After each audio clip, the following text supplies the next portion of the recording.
Salve! Aqui é a Simone Nascimento e esse é o 4V Podcast, um espaço de escuta, denúncia e resistência. Roda a vinheta.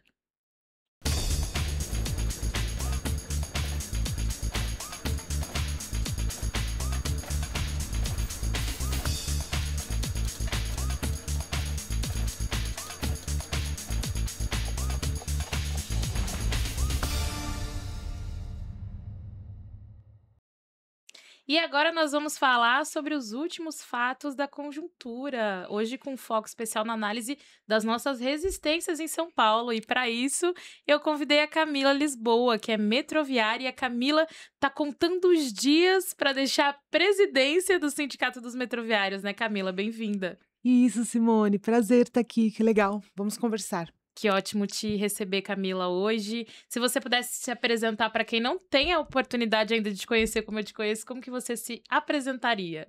Tá bom, eu sou a Camila, eu sou trabalhadora do metrô, trabalho no metrô há 13 anos. Nos últimos 3 anos, eu estive como presidenta do Sindicato dos Metroviários de São Paulo. Essa gestão termina amanhã é o último dia da gestão, formalmente falando, a gente já passou por eleição. Eu continuo sendo diretora do sindicato, estou na próxima gestão, mas não como presidenta.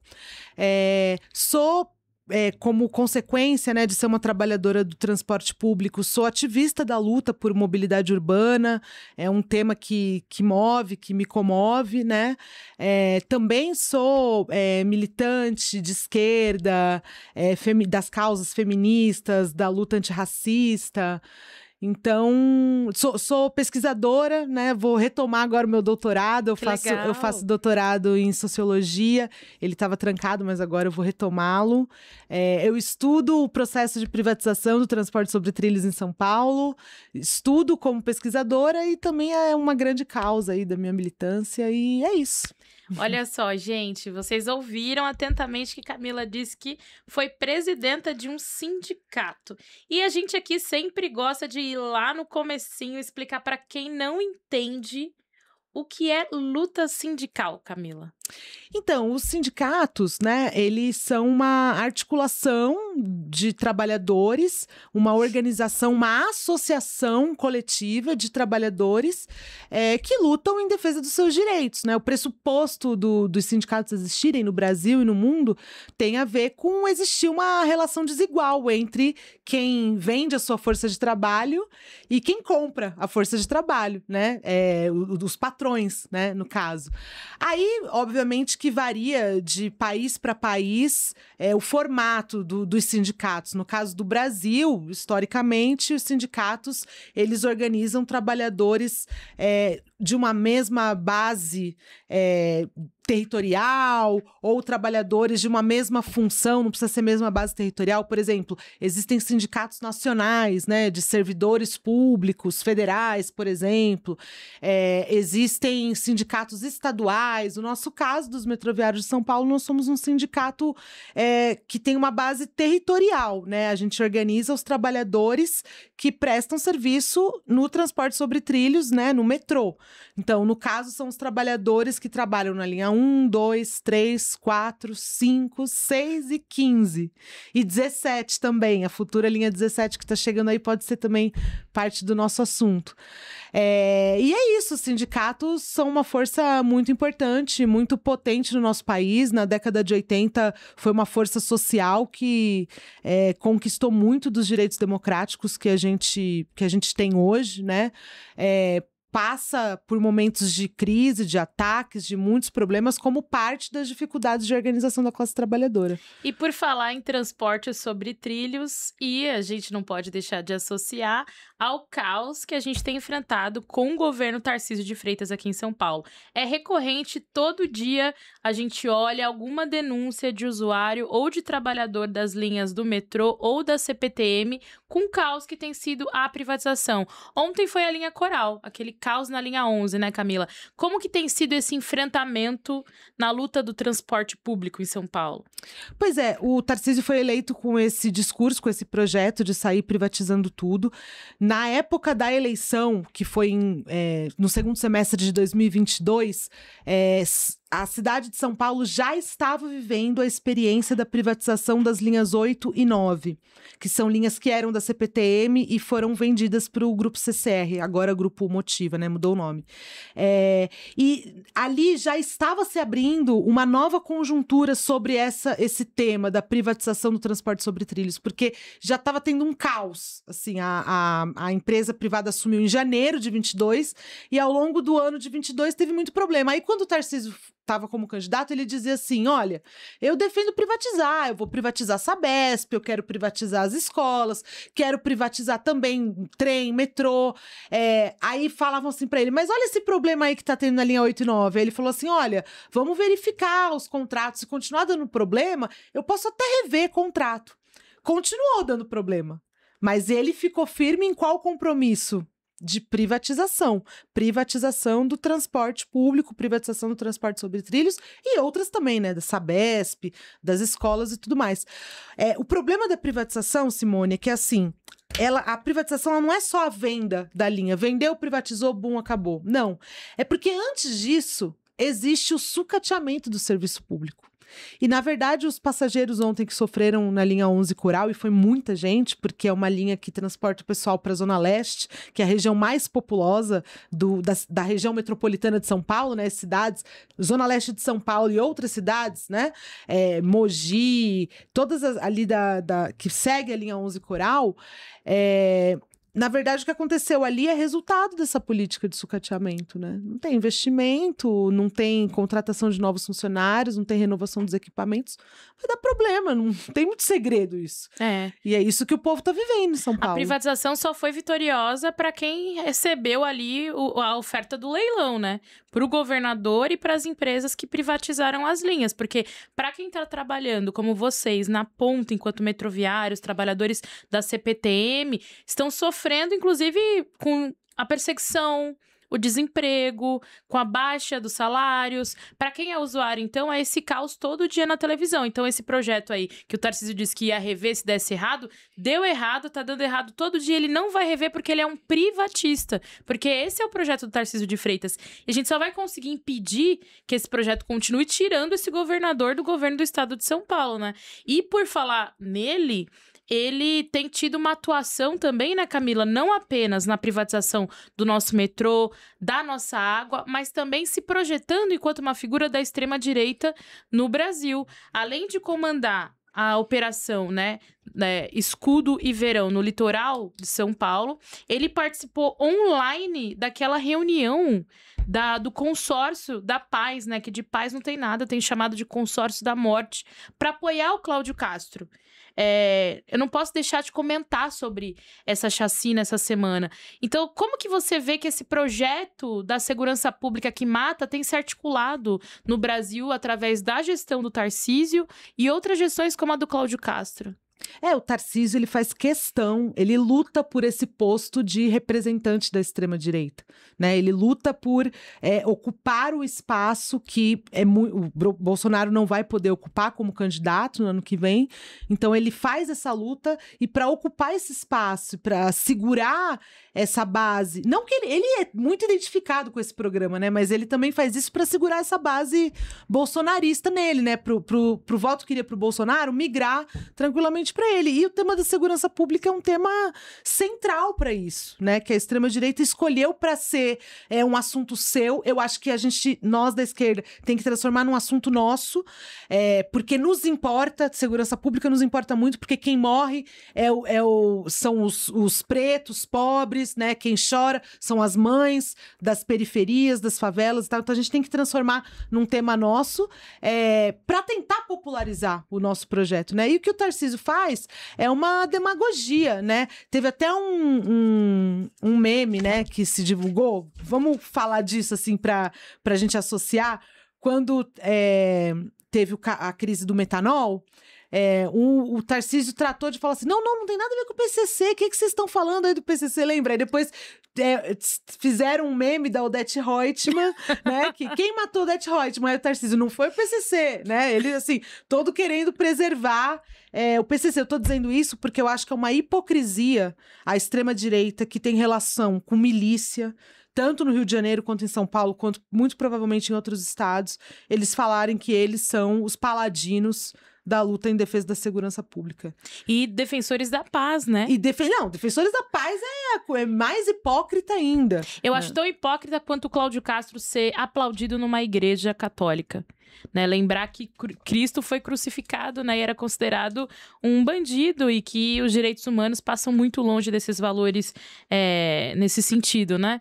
Eu vi antes da gente começar a gravar esse podcast hoje, Camila, eu vi a posição do presidente Lula, que falou que a matança foi desastrosa no Rio de Janeiro. É uma posição que eu concordo muito. O presidente Lula acertou em dizer que foi uma matança desastrosa, uma operação que matou mais pessoas do que o massacre do Carandiru.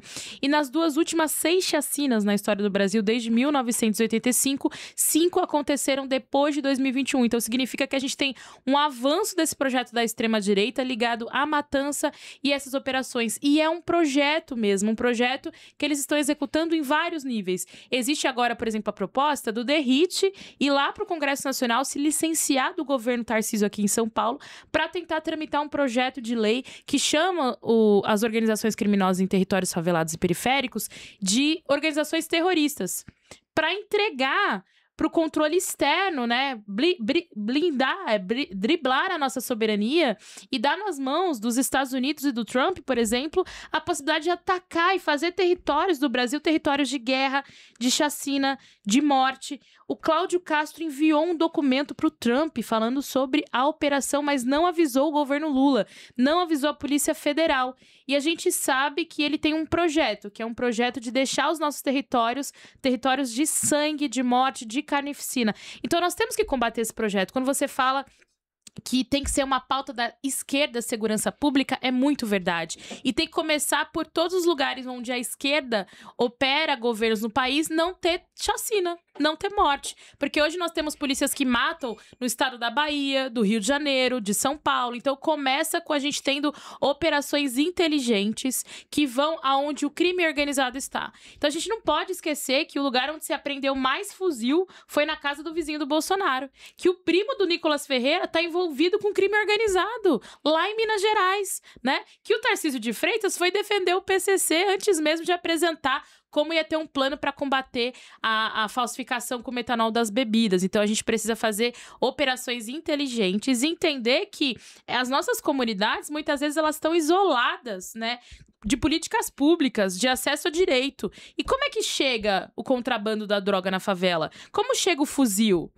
Onde estão as pessoas que administram esse dinheiro se quase não tem bancos nas periferias, né? Nas favelas mesmo, quase que não tem equipamentos. Onde está essa grana toda? Saiu uma pesquisa que mostra que 80% dos cariocas acredita que o dinheiro não está, né, nas favelas e periferia, tá em mansões. Então a gente tem que olhar até com muita tranquilidade esses dados que falam que a nossa população é a favor das operações e cruzar eles com a ideia de que a nossa população tá pedindo socorro, ajuda, política pública, uma participação do Estado com direito e dignidade, mas que a nossa população também acredita em operações que possam ser mais inteligentes, investigativas, e não em territórios de sangue, de guerra, de morte. Olhando para isso, assim, olhando para essa articulação concreta da política pública, como que você vê um processo de solução para essa crise? Primeiro, eu acho que a gente tem que falar em alto e bom som e conversar sobre isso. Não existe pena de morte no Brasil. As pessoas tratam assim, mas o que tem que ele morreu porque era bandido, tinha histórico criminal, né? Assim, as manchetes dos jornais, assim, um horror, né? Um horror. Porque justificavam a manchete que fala da quantidade de pessoas que foram identificadas e a relação e o histórico criminal delas. Esse jornal parte de uma ideia de que existem mortes que podem ser justificadas e mortes que não podem ser. O jornal pode ter a opinião que ele quiser, só que existe lei no Brasil. E no Brasil não tem pena de morte. As pessoas podem ser os criminosos que forem. essas pessoas têm que ser julgadas, têm que ser, né, tem que ter o direito de defesa delas e tudo mais. Não existe pena de morte. Então, a operação, ela foi desastrosa porque morreu mais de 130 pessoas, independente do histórico que essas pessoas têm. Eu também sou contra que os policiais morram, né? Independente de qualquer coisa, a operação foi um desastre. E esse caminho não resolve nada. O Carandiru, faz 33 anos que aconteceu o massacre do Carandiru. E sabe qual foi o resultado do massacre do Carandiru? Foi um salto enorme na organização do crime organizado. O PCC surgiu do Carandiru. Isso daí não é a Camila que tá falando, isso daí todos os pesquisadores, o Bruno Paes Mans, o próprio o doutor Drauzio Varela, que trabalhou no Carandiru, todo mundo conta essa história. O salto que deu na organização do crime organizado depois da chacina. Chacina não resolve. Se resolvesse, já não tinha problema de criminalidade de segurança pública, porque já teve um monte de chacina e não resolveu. Então, primeira premissa, né? Uma premissa é essa: não tem pena de morte, chacina não resolve. E aí eu acho que tem que adotar um caminho da investigação, da polícia inteligente, porque isso daí, a matança é uma coisa muito midiática. Né? É lamentável, é midiático que isso tenha popularidade. Na verdade, isso vem de um histórico do nosso país, assim, que é muito preconceituoso, que é muito racista. Então, eu acho que parte das medidas de enfrentar de verdade é ir na raiz de alguns problemas. Então, enfrentar o debate antirracista no nosso país, que isso não está resolvido. O histórico racista e de escravidão do nosso Brasil ainda tem uma herança muito forte, que justifica, que mostra os dados, que é lamentável. Vamos combinar, é lamentável. Deixa eu abrir meu coração. As pessoas aplaudirem aquilo dali, sabe? Dá licença, né? Dá vontade de dar um reset, né? Assim, é lamentável. No mundo, né? Eu, por exemplo, achei um absurdo que o Arthur Duval, inclusive Arthur Duval, uma pessoa que eu tenho racista, ojeriza há anos, desde a época da escola, da faculdade, quando ele foi até a minha faculdade e gravou vídeos absurdos. Antes dele explodir, antes dele virar deputado estadual, ele já fazia essas coisas absurdas. Antes de ter o mandato dele cassado, ele foi num podcast falar das mães vítimas da violência do Estado. Um cara que foi até um outro país na Ucrânia assediar mulheres em contexto de guerra. Ele é repudiável. Eu falaria na cara do Arthur Duval. Ele é um lixo, que ele é um lixo. Lixo. E nós não podemos dar palco para esse tipo de pensamento na sociedade. Nós devemos estar ao lado das mães faveladas, negras, periféricas, entendendo que elas têm um projeto de vida, que elas movem solidariedade nas suas comunidades e que elas não sonhavam enterrar os seus filhos na semana de finados. Nenhuma mãe merece esse desrespeito. E você entrou num ponto muito importante, Camila, que é a questão racial no Brasil. Os movimentos negros não tiveram dúvida, quando viram a chacina na Vila Cruzeiro, no Alemão e na Penha, de que nós tínhamos que fazer solidariedade ativa nas ruas e mobilizado. E organizamos atos em todo o país. Foram mais de 15 capitais, 22 cidades, na última sexta-feira, na véspera do mês da Consciência Negra. E essas mobilizações do mês da Consciência Negra vão continuar, Camila. No dia 20 de novembro tem o dia de Zumbi dos Palmares e da Consciência Negra. Aqui em São Paulo, nosso estado, tem a tradicional Marcha da Consciência Negra, que vai continuar pautando temas importantes da conjuntura, a luta contra o genocídio, mas também melhores condições de vida para a nossa população, mostrando que nós temos um projeto de vida. Pautando a redução da jornada de trabalho, fim da escala 6x1, a tarifa zero, o direito à cultura, o direito à moradia, a erradicação total da fome, melhores condições de emprego, né? E você sempre vai também na Marcha da Consciência Negra. Eu sempre digo, viu, gente, que a Camila é uma mulher negra metroviária que virou presidenta. Não apenas a primeira mulher, mas a primeira mulher negra presidenta do metrô. Para você, o que é consciência negra, Camila? Olha, Simone, no Brasil, com o histórico que tem, parte de ter a consciência negra é se reconhecer, se reivindicar, né, como negra. Essa semana eu ouvi uma entrevista com a autora do livro Um Defeito de Cor, que vai assumir a cadeira na Associação Brasileira de Letras.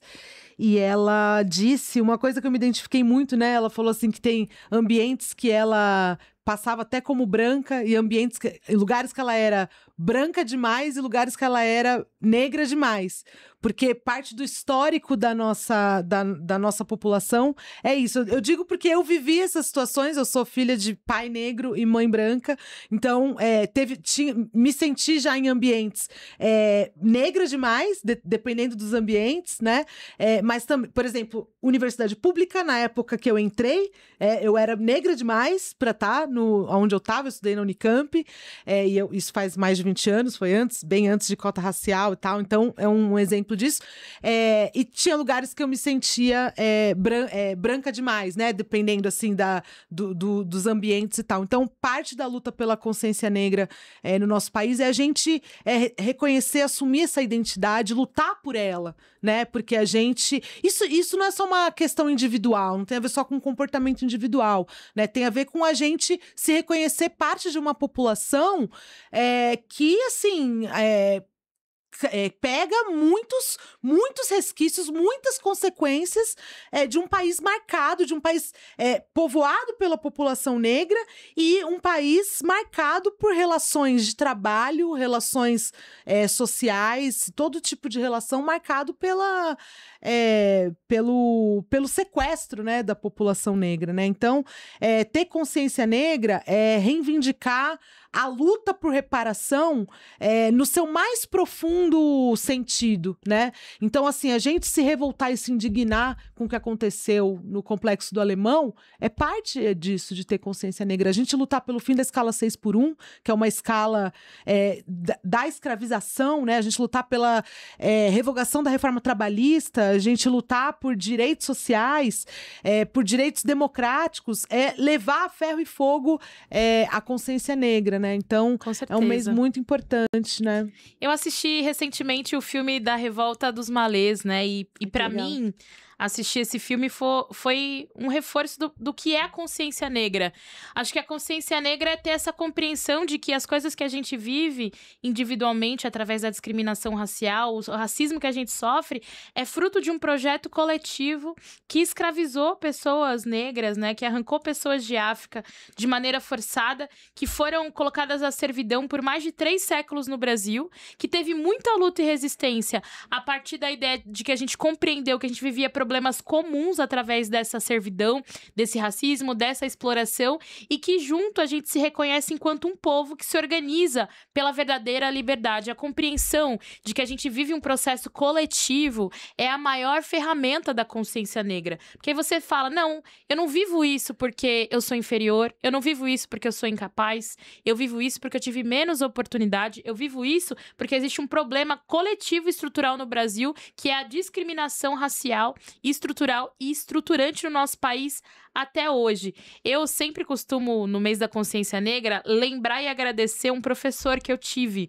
no ensino médio, ele chamava Jorge, e ele dava aula de filosofia pra gente, inclusive uma matéria que foi cortada do currículo escolar de maneira infeliz, e ele nos levou de ônibus para uma marcha da consciência negra, Camila. Que legal. E aí naquele dia eu vi capoeira, vi grupos, coletivos, faixas, e aí eu descobri naquele dia que além de racismo, existiam pessoas que lutavam contra o racismo no Brasil, e essas pessoas se organizavam no movimento negro. E eu nunca me esqueci, quando eu fui para a universidade, eu fui atrás do movimento negro, depois eu me organizei no movimento negro unificado, e eu entendi que existe essa ferramenta coletiva de transformação que tem apresentado esse projeto de vida, né? Que, na verdade, além dessas chacinas e dessas mortes que nos interrompem o tempo todo, que nos paralisam o tempo todo, o nosso povo tem produzido tecnologia alternativa de bem viver, produz intelectualmente sobre segurança pública, sobre internet, sobre cultura, sobre educação, sobre trabalho, e que se a gente tivesse o poder nas mãos, a gente transformaria a sociedade de um outro ponto de vista. E uma coisa que, para mim, é muito marcante dentro dessa compreensão da consciência negra é que eu sempre me entendi enquanto uma mulher negra. Porque a minha mãe é uma mulher negra e eu me reconhecia nas mazelas que ela vivia. Então, claro que cada um tem sua trajetória, mas eu me entendi como negra porque eu olhei pra minha mãe e me identifiquei com ela pela cor da pele, mas pela partilha ali das dores, né? E a primeira manifestação que a minha mãe foi, Camila, comigo, foi uma Marcha das Mulheres Negras. Nossa, que legal. E esse ano a Marcha das Mulheres Negras faz parte desse calendário do mês da consciência negra. completando 10 anos da sua existência, né? Em 2015, a marcha foi para Brasília em 2015 e ocupou Brasília. E agora, 10 anos depois, vai ter uma segunda marcha das mulheres negras no dia 25 de novembro. E o mote desse ano, Camila, da marcha é Por Reparação e Bem Viver. E eu queria perguntar para você, o que é reparação e bem viver para você? Dentro desse projeto de utopia das mulheres negras. Não, assim, são as lutas por melhores condições de vida que se traduz nas bandeiras que a gente leva hoje, né? A luta pelo fim da escala 6x1, a luta por aprofundar as cotas, não só nas universidades, mas nos concursos públicos, né? A luta por emprego, a luta por regulamentação do trabalho que não é formalizado, porque a gente está muito...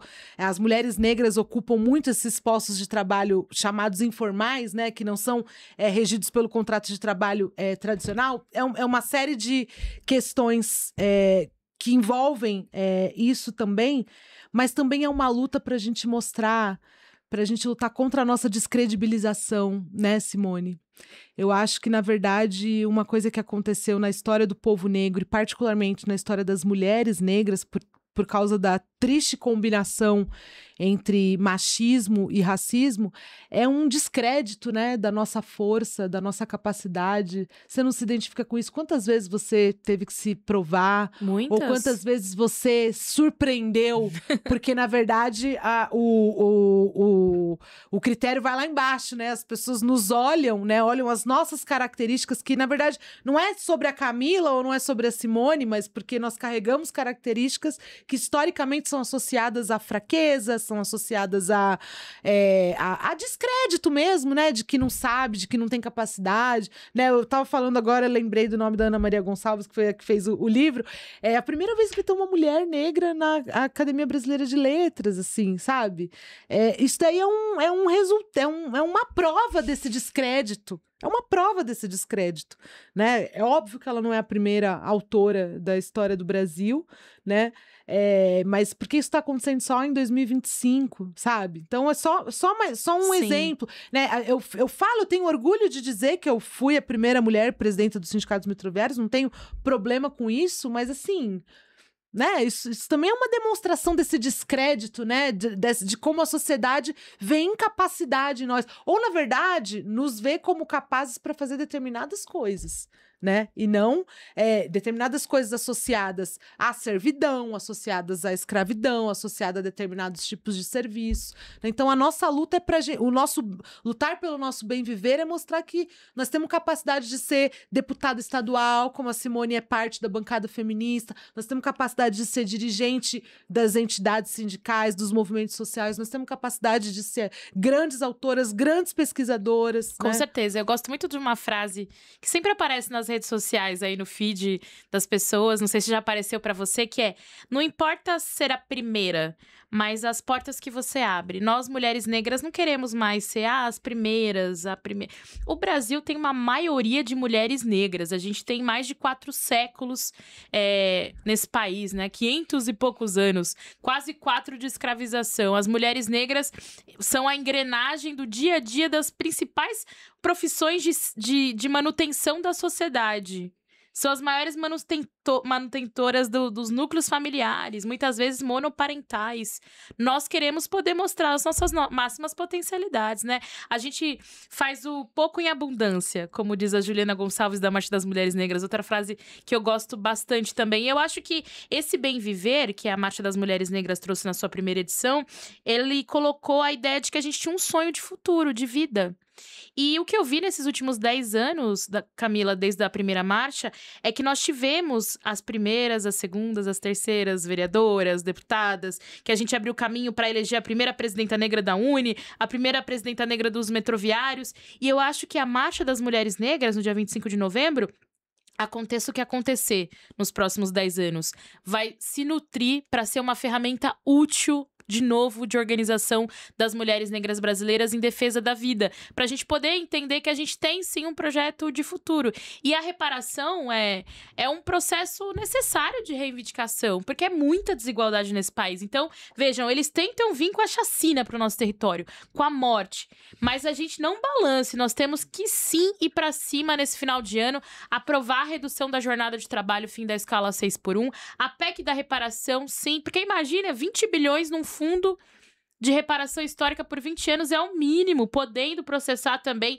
estados e instituições que se beneficiaram do crime da escravização no nosso país para reparar com política pública a sociedade brasileira. Nós temos que ir para cima, defender um outro projeto de segurança pública de vida na sociedade. Então, eu acho legal esse momento que o movimento negro vai para as ruas é apresentar o nosso projeto de sociedade, né? E uma coisa legal que eu e a Camila vamos estar nesse final de semana é o Festival Antirracista de Cultura e Resistência, que tem vários painéis, painel de segurança pública, de trabalho, e a Camila vai estar num painel sobre tarifa zero. Então, olha, nós podemos, contra o governo Tarcísio, contra projetos privatistas, dobrar a aposta, né? A gente pode querer o transporte público e o direito à cidade a tarifa zero. Sejamos nós a exigir o bem viver para as nossas comunidades, para as periferias e favelas. Dá uma palhinha do que você vai defender, né, nesse painel. Então, eu ia trazer para o tema da mobilidade, porque a luta pelo bem viver e a luta por um projeto de sociedade diferente desse que destrói a vida das mulheres negras, também é a luta por uma mobilidade antirracista, né? Na verdade, hoje, no Brasil, em São Paulo, eu tenho segurança dos dados aqui em São Paulo, mas acredito que no Brasil seja assim também. A maior parte das pessoas que utilizam o transporte público são mulheres negras. A maior parte são mulheres e a maior parte, ao somar negros e pardos, né, a maioria é a população negra que utiliza o transporte público. Então, os problemas que acontecem no transporte público, a política de privatização, as altas tarifas, a superlotação, o assédio sexual nos transportes, eles têm um foco, eles focam uma população que são as mulheres negras. Então, lutar por transformar a sociedade, lutar pelo bem viver também precisa estar na pauta disso a luta por uma mobilidade que atenda a demanda das pessoas. E atender a demanda das pessoas, as pessoas não passarem pelo que passaram ontem, por exemplo, na linha 11 Coral. Exatamente. Então, vou falar um pouco disso no painel sobre tarifa zero, porque o tema tarifa zero, ele não é só assim, não vou pagar metrô, não vou pagar ônibus, né? Ele significa uma discussão sobre democratização do acesso aos direitos sociais. Não é só a democratização do acesso ao transporte, mas assim, a pessoa, se ela consegue fazer uma consulta no SUS e ela não precisa pagar a consulta no SUS, mas ela não tem dinheiro para pagar o ônibus para ela ir até o posto de saúde, a política do transporte está interferindo num outro direito social, porque socialmente todo mundo aceita a ideia de não pagar uma consulta no SUS, né? Claro que o SUS é atacado, é sucateado, mas é mais popular isso. Não, você não vai pagar consulta. Todo mundo também aceita que a pessoa não vai pagar mensalidade na escola pública. A escola pública é atacada, tem problemas, o Tarcísio quer privatizar e tudo mais, mas é popular a ideia de que você não vai pagar mensalidade na escola pública. A gente quer tornar popular a ideia de que não vai pagar o transporte público. Perfeito. É isso. É essa a discussão que a gente quer fazer. Se é público, nós temos que acessar sem pagar? Sem pagar. Aliás, sem pagar não, né, Camila? Porque a gente já paga o transporte público de São Paulo através dos nossos impostos e a arrecadação. E o tempo todo os governantes tentam desviar a função da nossa arrecadação, que é a política pública, ser revertida para quem contribui, para a gente ter direito à cidade, ter direito a bem viver na cidade, no estado e no país. E por falar nisso, a gente se encontra, né, defendendo todas essas pautas no mês da consciência negra. Então, para quem não pegou toda a discussão de datas, que são muitas, esse calendário do movimento negro é suado, mas é porque a gente precisa lembrar e valorizar a luta de Palmares, de Zumbi e de Dandara. Então, dia 7 e 8, aqui em São Paulo, no Galpão Elza Soares, né, que é o Espaço Cultural Elza Soares, nós vamos ter o Festival Antirracista de Cultura e Resistência, totalmente gratuito, com vários estilos musicais. No dia 20 de novembro, no MASP, nós vamos ter a Marcha da Consciência Negra de São Paulo. No dia 25 de novembro, Nós vamos ter caravanas em todo o Brasil para a segunda Marcha Nacional de Mulheres Negras no Brasil por reparação e bem viver. Então, novembro é um mês de luta e a gente se encontra em todos os lugares. E a Camila trouxe para nós a história hoje de uma mulher negra que presidiu o Sindicato dos Metroviários de São Paulo. E se organizar em defesa dos nossos direitos enquanto trabalhadores e trabalhadoras é fundamental, ainda mais num momento em que a gente luta pela redução da jornada de trabalho, o fim da escala 6x1, com a PEC do fim da escala 6x1, que é, como o VAT diz, uma escravização moderna. Vale a pena refletir sobre isso que o movimento Vida Além do Trabalho traz. Mas, Camila, falando sobre o sindicato, para um jovem, falando sobre o fim da escala 6x1, como aproximar a juventude, no ano de 2025, do espaço de organização das trabalhadoras e trabalhadores?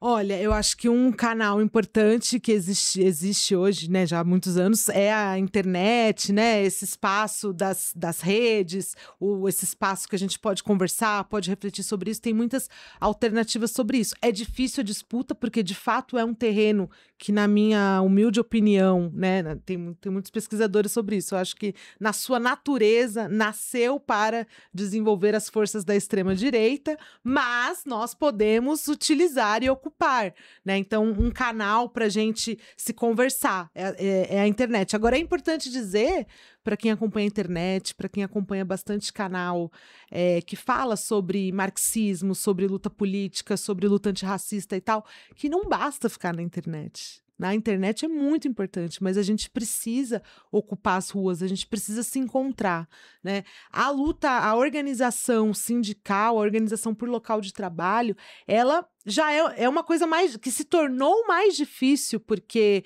os jovens pouco hoje estão ocupando espaços em que tem, né, os sindicatos que atuam. Por exemplo, a luta pelo fim da escala 6x1, existem um monte de categorias que são representadas por sindicatos que trabalham na escala 6x1 há anos, há décadas, e nunca se viu com força para, através dos seus sindicatos, questionarem isso, através das negociações coletivas que os sindicatos conseguem, que são estabelecidos e previstos por lei, nunca se viram com força para enfrentar isso.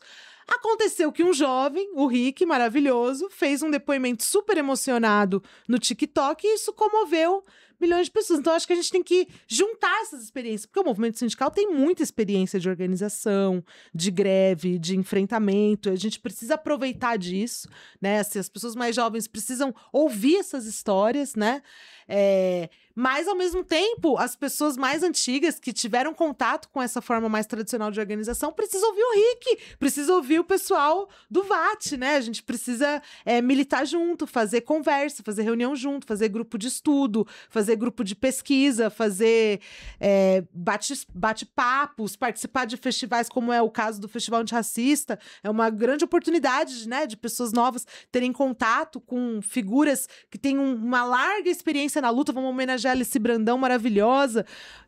Mas também uma experiência de ver as pessoas, né, de ter contato com pessoas novas e falar assim, olha, aquela angústia que eu sinto de um mundo injusto, de um mundo racista, de um mundo que eu não consigo me encaixar, que eu não sei o que eu vou fazer da vida, eu não sei como eu vou ser plenamente feliz. Essa angústia, ela existe e as pessoas se encontram em vários lugares, não é só no Festival Antirracista, mas tem um aí marcado agora, dia 7, né? Próximo, né? Então, são esses caminhos. Agora, não é uma coisa fácil, né, Simone? Não, assim, a não organização. É fácil. Eu acho que é isso, né, Camila? A gente tem hoje em dia uma perspectiva de que a gente precisa conectar o trabalho ao lugar da moradia, ao lugar em que se convive, na cultura, na arte, porque os nossos trabalhadores estão no transporte público, estão nas distribuidoras, estão na escala 6x1 nos serviços, estão também no território e nas comunidades. Então, é fundamental juntar a luta popular com a luta sindical e também conectar as várias experiências, porque os metroviários fizeram uma luta muito importante, greves fundamentais no ano de 2023 contra a privatização da Sabesp. Sabe uma coisa que a gente fez? O plebiscito, eu ia falar, só pra contar, assim, foi uma experiência maravilhosa, porque a gente foi nas estações de metrô, de trem, conversar com as pessoas sobre privatização. Tinha gente que sabia das ameaças de privatização e estava contra. Tinha gente que nem sabia, tinha gente que não entendia direito. Ah, mas essa linha é privatizada, essa não é. Foi, assim, uma experiência daquele trabalho paciente. Da sabe? escuta. Da escuta, que foi feita também no plebiscito popular Isso, agora, né? Que foi também um Nós, inclusive, excelente recebemos exemplo. o Igor aqui para falar dos resultados do plebiscito. Que legal. Pois é, então, esse tipo de contato é muito importante a gente explorar, assim, a gente aprofundar, porque é o encontro das formas de luta, né, das demandas, as demandas das pessoas, às vezes, são diversas, né, assim, porque as injustiças do capitalismo, onde a gente vive, elas se manifestam de várias formas, então a gente tem que aproveitar as conexões, ter paciência para estabelecer conexões. Com certeza. E fazer as pontes, né? Porque o trabalhador, às vezes, que pega o transporte público, que tá numa escala exploratória, mora, às vezes, em Perus, onde vai ter aí um processo de um incinerador, né? Diante de uma COP no Brasil, um incinerador do lado de um território preservado de Araguá, com uma mata atlântica preservada, uma mata que pode ir à ruína se esse incinerador ser aprovado. Então, as lutas dos nossos territórios, a luta por uma melhor moradia, por melhores condições de trabalho, de transporte se conectam. E é por isso que esse projeto da esquerda comum é tão fundamental, né, gente? E a gente tem vários encontros marcados nesse mês de novembro. Eu queria agradecer a Camila por ter ajudado a gente a discutir hoje aqui, fazer essas reflexões. Eu quero desejar agora que você, saindo do sindicato enquanto presidenta, continue nas lutas, né? Contando sempre com o nosso apoio, com a nossa força. Que comece agora um novo momento também, uma nova jornada de construções e contribuições em defesa das lutas do nosso povo. E esse foi mais um episódio do 4V Podcast. Vou passar para Camila se despedir de vocês. Obrigada, Simone. Mó legal essa conversa, né? Dá vontade de continuar. A gente a gente tem um monte de opinião, um monte de vivência. Muito legal. Sucesso pro podcast, sucesso para as nossas lutas. E é isso. É isso, gente. Então, se você gostou da nossa discussão de hoje, desses temas, compartilha aí nas redes para a gente continuar difundindo essa troca de ideias e a gente se vê logo mais.